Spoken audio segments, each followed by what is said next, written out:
3 days later, Karen sat in her home office, surrounded by ordnance books, legal documents, and 3 empty coffee cups.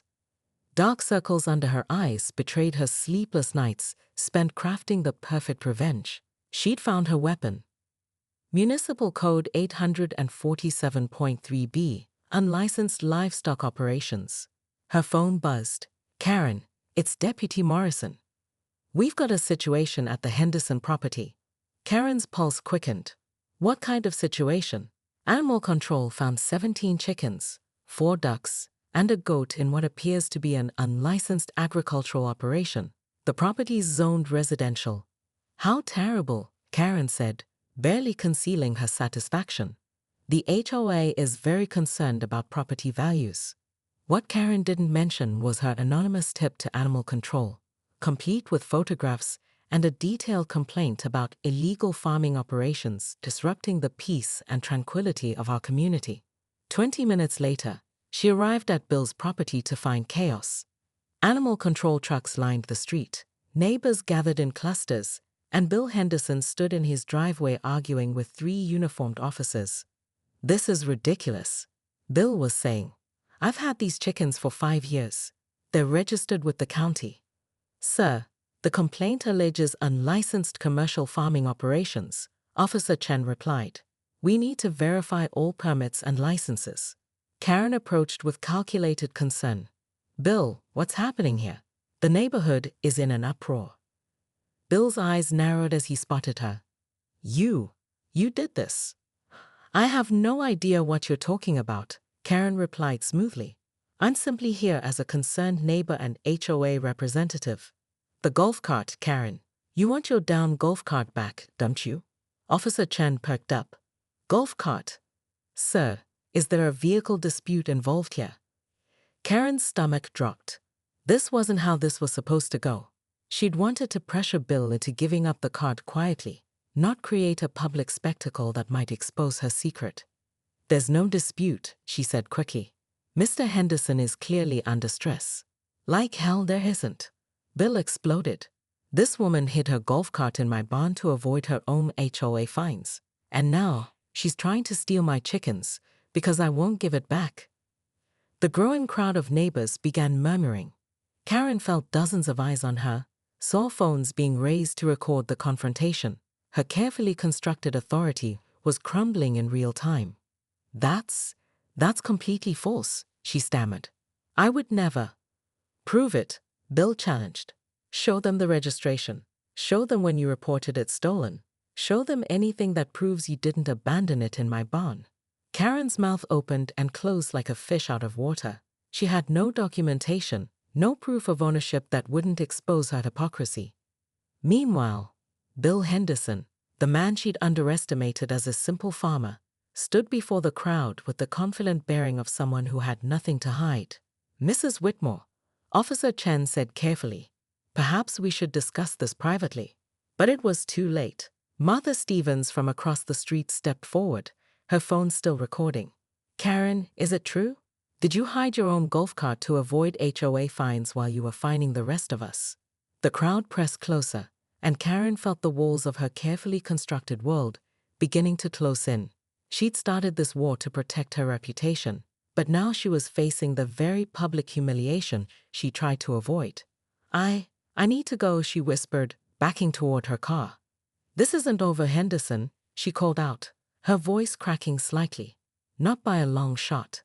As she drove away, Karen caught a glimpse of Bill in her rearview mirror, surrounded by neighbors who were now listening to his side of the story. For the first time in years, she wasn't in control of the narrative, and that terrified her more than losing any golf cart ever could. Karen's hands shook as she stared at the emergency HOA board meeting agenda on her laptop screen. Motion to remove President Karen Whitmore for abuse of power and violation of community standards. The meeting was scheduled for tonight, and already her inbox was flooded with resignation demands and angry emails from neighbors. The past week had been a nightmare. The video of her confrontation with Bill had gone viral on the community Facebook page. Someone had dug up records showing she'd issued herself parking citations to avoid suspicion, then quietly dismissed them. The local newspaper had indeed run the story she'd feared, how a tyrant's hypocrisy exposed. But Karen Whitmore didn't surrender. Not ever. She arrived at the community center 30 minutes early, determined to control the narrative one last time. The room filled quickly. More residents than had attended meetings in years. Bill Henderson sat in the front row, still wearing his work clothes, flanked by neighbors who'd once cowered at HOA meetings. "Let's get this farce over with," Karen announced, banging her gavel. "I call this meeting to order." "Point of order," called out Martha Stevens. "According to our bylaws, a sitting president cannot preside over their own removal hearing." Karen's jaw tightened. "I am the duly elected president of this association, and I will—" "Sit down, Karen." The voice belonged to Bill Henderson, and it carried a quiet authority that silenced the room. He stood slowly, his weathered hands clasped behind his back. "You want to know what this is really about," he said, addressing the crowd. "It's not about a golf cart. It's about power. About someone who forgot that she works for us, not the other way around." He pulled out a manila folder. "In here are copies of every fine Karen issued to herself over the past 2 years. Parking violations, lawn infractions, even a citation for having Christmas decorations up too long. All dismissed without payment. Meanwhile, she foreclosed on the Johnsons for unpaid fines, totaling less than what she owed herself." The room erupted in angry murmurs. Karen felt the walls closing in again, but this time was different. This time she was cornered. "You people don't understand," she said, her voice rising desperately. "I've kept property values up. I've maintained standards. Without strong leadership, this place would fall apart." "Leadership?" Bill's voice was steady but firm. "You call hiding from your own rules leadership. You call terrorizing neighbors leadership." Karen's facade finally cracked. Years of pent-up frustration and fear poured out. "You have no idea what it's like. The responsibility, the constant complaints, everyone expecting perfection. I sacrificed everything for this community." For a moment, the room fell silent. In that silence, Karen saw something she hadn't expected, not anger, but pity. These people she controlled through fear now saw her as she really was, a deeply insecure woman who'd let power corrupt her completely. "Karen," Martha Stevens said gently, "we never asked you to sacrifice your integrity." The vote was unanimous. Karen Whitmore was removed as HOA president, effective immediately. As the meeting disbanded, she sat alone at the head table, staring at the gavel she'd wielded like a weapon for so many years. Bill Henderson approached her table, holding a set of keys. "Your golf cart's in my driveway," he said quietly. "Cleaned it up best I could. The chickens have moved on to better accommodations." Karen looked up at him, her eyes red-rimmed, but no longer defiant. "Why?" "Because everybody deserves a second chance, even you." He placed the keys on the table and walked away, leaving Karen alone with the weight of her choices. 2 weeks later, she loaded the golf cart onto a trailer and drove to the animal shelter on the outskirts of town. The manager, a kind woman named Susan, seemed surprised by the generous donation. "Are you sure about this?" Susan asked. "It's worth quite a lot." Karen nodded, watching through the window as rescue dogs played in the yard. It's time it served a better purpose. As she drove home, Karen caught herself actually smiling for the first time in months.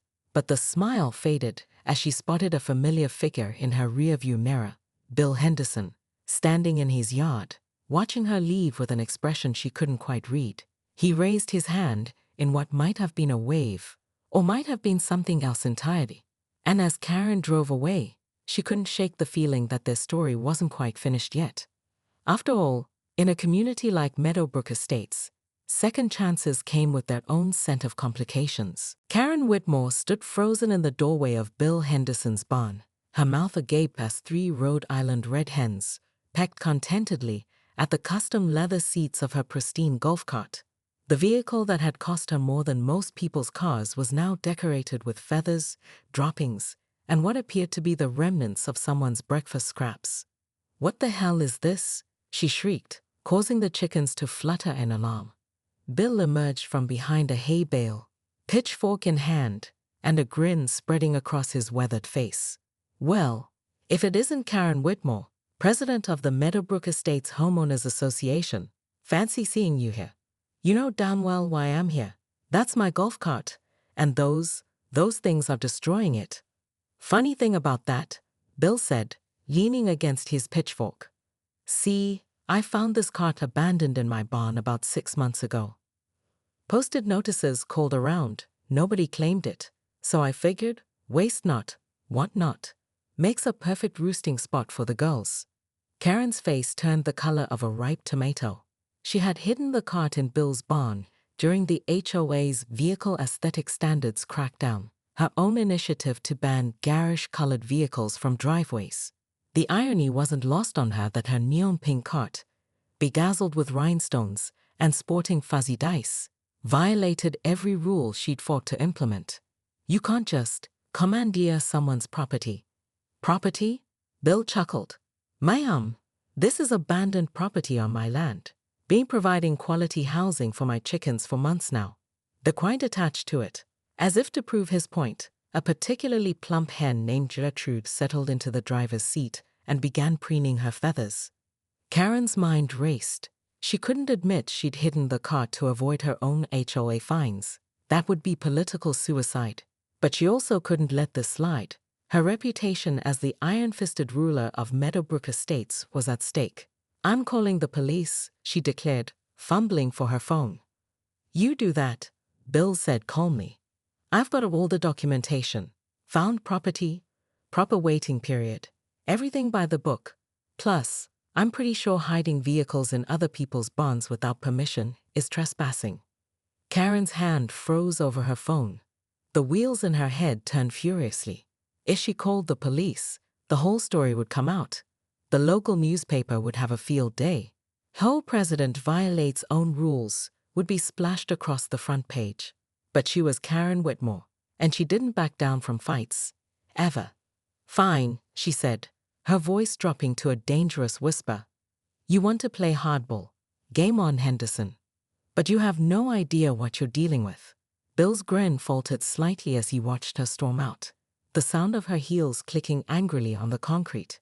He'd tangled with HOA Karens before, but something in her voice made him wonder if he'd just poked a sleeping dragon.